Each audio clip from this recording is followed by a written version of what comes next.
Hello and welcome back to another video. Uh, I'm going to do a small series of, what would you call them, reviews on some of the products I've got. And for the first one today, I'm going to do one on my racing vest. It's the Buff Adjat shirt.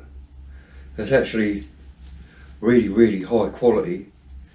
I don't know if you can see this, but there's actually holes, little tiny holes through the shirt. But anyway, the shirt is so comfortable. The fabric feels absolutely fantastic up against your skin. It weighs, what was it, 75 grams when I weighed it on the scales.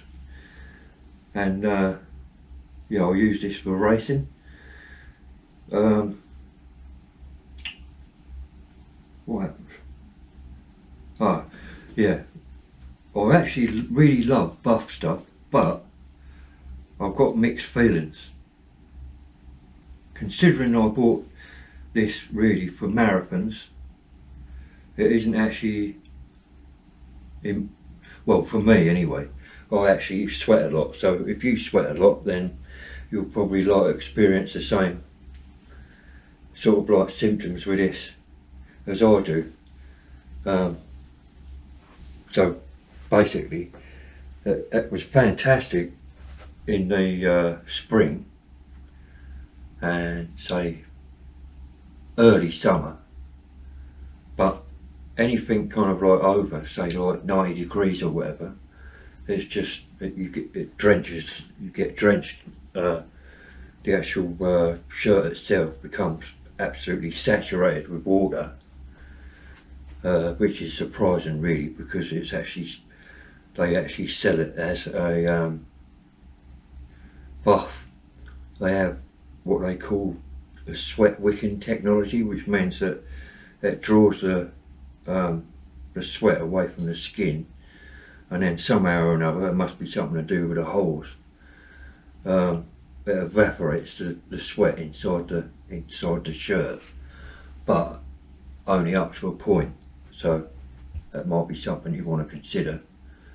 So really, I guess saying that it's probably going to be, I'm going to have to test it next year, but I should think it's probably ideal for 5k and 10k, perhaps a half marathon, I'm not sure.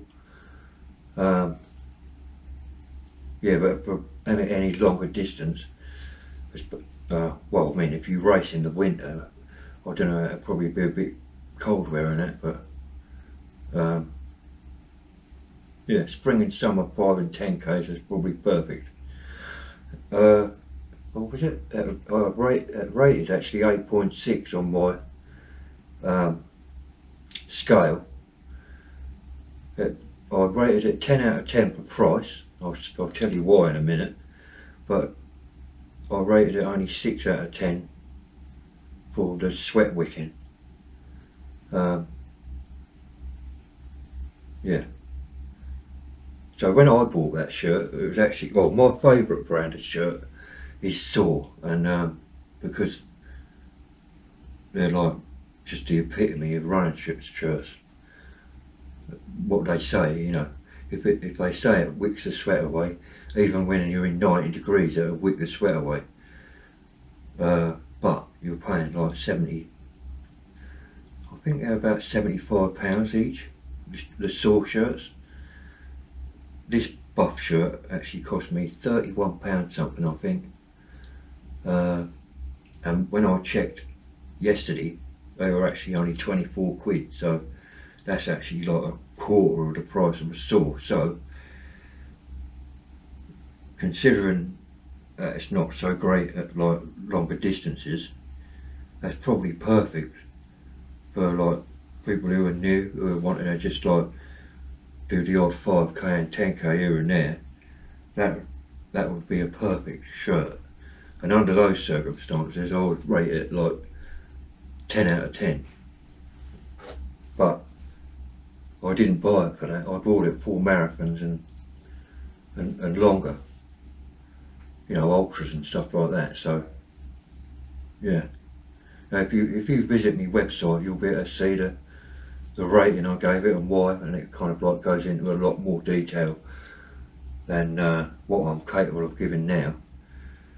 As you know, with the dementia, I struggle to kind of remember stuff. So rather than actually relying on the notes that I've made on the website, I'm actually just struggling to, well, not struggling, I'm just relying on sort of like looking at the t-shirt and remembering the times when I run in it, and how it was, how it performed.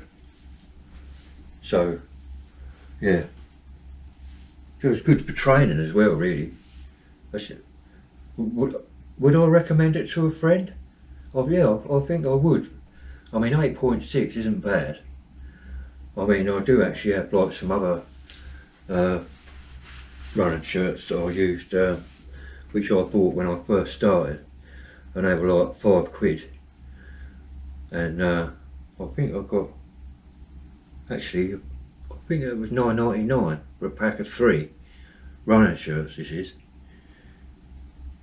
They're all right actually, but you know, you get absolutely wringing wet when you get hot in the summer, so that's why I bought that, for that purpose.